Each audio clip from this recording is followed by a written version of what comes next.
disposição maior ao mindset de crescimento, ele vai conseguir avançar mais rápido dentro do desenvolvimento organizacional. Se ele é um cara de mindset fixo, embora ele possa às vezes ter um alto desempenho, um bom desempenho na função atual, ele vai ter dificuldade de adaptação. Ele vai crescer um pouco e vai estagnar. Então, num programa de sucessores, seria muito importante que a gente avaliasse sempre as tendências a mindset de crescimento. Então, vamos diferenciar aqui o que seja alto potencial e alto desempenho, né? O alto desempenho está relacionado à capacidade da pessoa executar bem a função atual. E ela tem um bom rendimento na atividade que ela está hoje. Ela apresenta esse bom rendimento. Já o alto potencial é a capacidade de aprender e se adaptar rapidamente a níveis de complexidade crescente. Então, se a atividade está crescendo em complexidade, essa pessoa consegue acompanhar melhor essa complexidade. Companhias que contam com executivos de alta aprendizagem apresentam lucratividade 25% maior que seus pares, ou seja, que companhias do mesmo segmento. Executivos com altos níveis de agilidade e aprendizado apresentam tolerância à ambiguidade, empatia e fluidez social, são 5 vezes mais propensos a serem altamente engajados na empresa e promovidos 2 vezes mais rápidos do que os demais. E o que caracteriza muito dessa flexibilidade para aprender, minha gente? É a pessoa ter um estofo socioemocional mais desenvolvido que permita a ela fluir melhor nesses cenários. Então aqui, de novo, o mindset de crescimento é fundamental dentro disso. Quando você faz essa análise, seja num processo de promoção, seja num processo de engajamento desse profissional a um programa de desenvolvimento de sucessores, essa agilidade de aprendizagem é essencial. A boa notícia é que isso pode ser desenvolvido conforme os resultados que a pessoa tem no SMA, mas lembrando, alto desempenho não significa alto potencial. O Gartner fez uma pesquisa em que 71% dos profissionais de alto desempenho não apresentam alto potencial. Ou seja, o cara é bom na função atual, mas ele não tem uma agilidade de aprendizagem. Então você promove ele porque ele está se saindo muito bem na função atual e ele vai travar na próxima. Porque ele não tem essa flexibilidade para aprender, essa capacidade, essa agilidade para aprender. Então ele vai travar. Você perdeu um excelente analista, por exemplo, e conseguiu um gestor medíocre.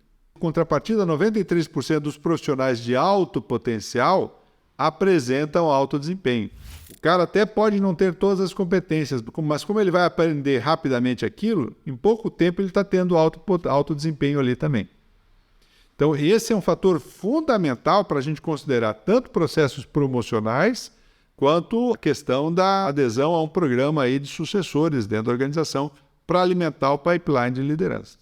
O SMA te dá essa avaliação de uma forma mais direta, de uma forma mais objetiva, independente da personalidade da pessoa. Essa avaliação que a gente faz dos profissionais num processo de recrutamento e seleção, seja externa ou seja interna, ela nos permite ter uma adesão, um fit cultural mais adequado ao que a empresa está passando, aos próximos passos que a empresa vai dar. Só que isso requer da área de recrutamento e seleção um pensamento já mais diferenciado para, em vez de analisar personalidade, avaliar potencial de desenvolvimento desse profissional. Esse que é o grande X da questão aqui.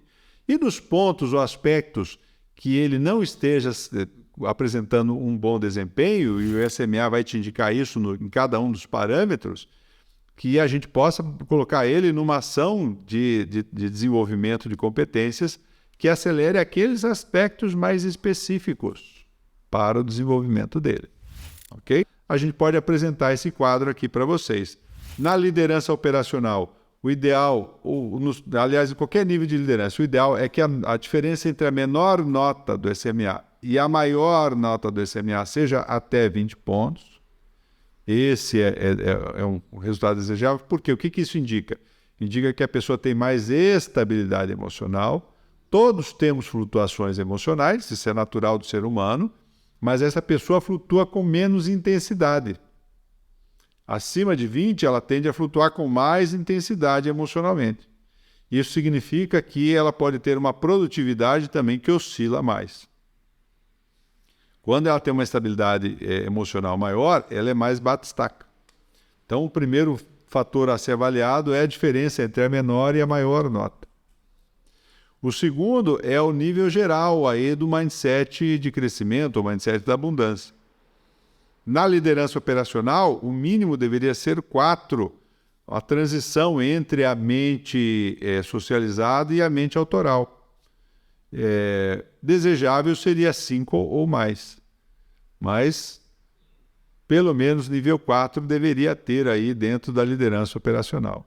Na média liderança, o mínimo desejável deveria ser a nota 5, já a predominância do mindset de crescimento, podendo, o desejável seria 6 ou mais.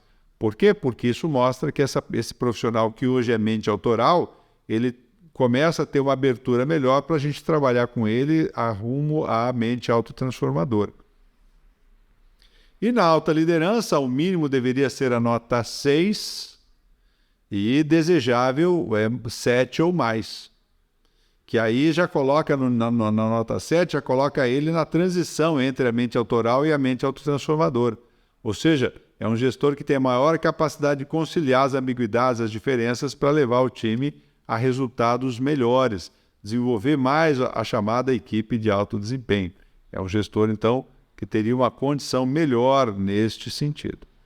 Então, profissionais de baixo desempenho e baixo potencial. Normalmente é um profissional que não desempenha tão bem a função atual e não tem o potencial de aprendizagem nas condições atuais.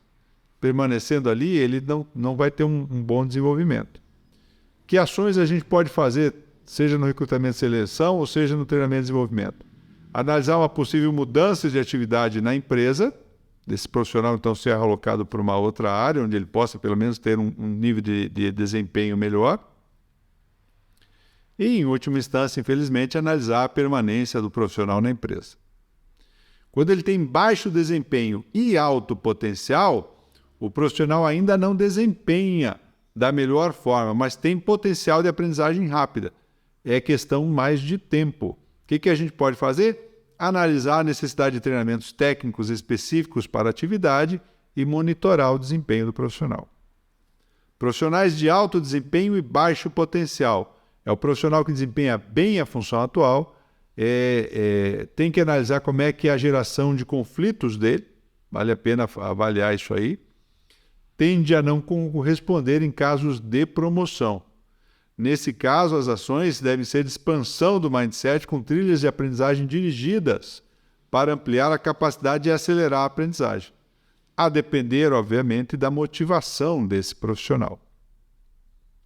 E profissionais com alto desempenho e alto potencial é o profissional que desempenha bem a função atual e tem boa indicação para crescer dentro da empresa.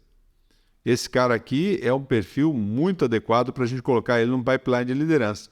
Alinhar os tipos de desafios com as competências sociais e incentivar o hackeamento da alta aprendizagem. Ou seja, começar a incentivar esse profissional para que ele seja aí o protagonista da autoaprendizagem e traga mais para si essa busca pelo desenvolvimento.